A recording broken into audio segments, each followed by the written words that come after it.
Hi friends, అందరు బాగున్నారా? Good morning. ఇవాళ బ్రేక్ఫాస్ట్కి జొన్న పిండితో దోశలు వేస్తున్నాను. ముందుగా ఒక గిన్నెతో 2 కప్పులు జొన్న పిండి తీసుకోవాలి.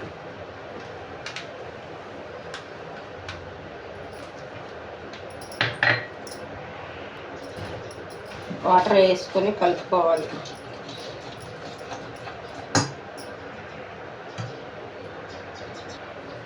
ఇలా బాగా కలుపుకొని ఒక 15 నిమిషాలు మూత పెట్టుకొని పక్కన పెట్టుకోవాలి. దోశలోకి చట్నీ రెడీ చేసుకుందాం. చట్నీ కోసం 4 ఎండుమిరపకాయలు వేసుకోవాలి. కొద్దిగా ఆయిల్, 1 కప్పు శనగపప్పు, శనగకాయ పప్పులు బాగా కలుపుకోవాలి. 1 రెబ్బ కరివేపాకు. ముందుగా కలిపి పెట్టుకున్న పిండిలో 2 కోడిగుడ్లు వేసుకోవాలి.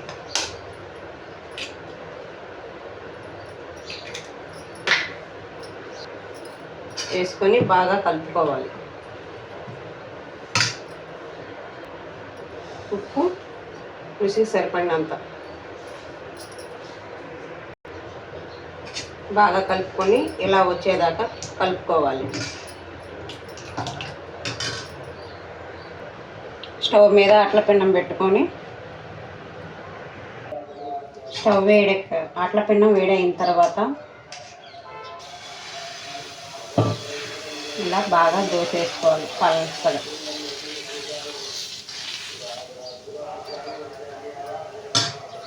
ఇప్పుడు కొద్దిగా ఉల్లిపాయలు,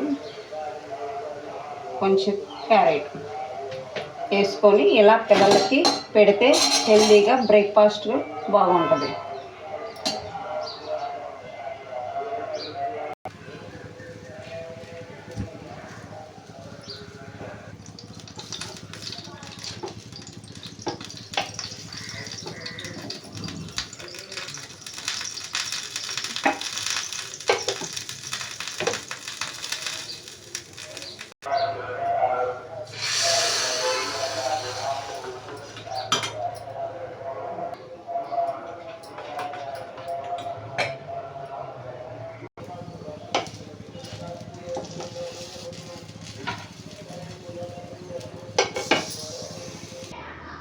ఇలా చేసి పెడితే పిల్లలకి ఎంతో హెల్తీగా బాగుంటుంది.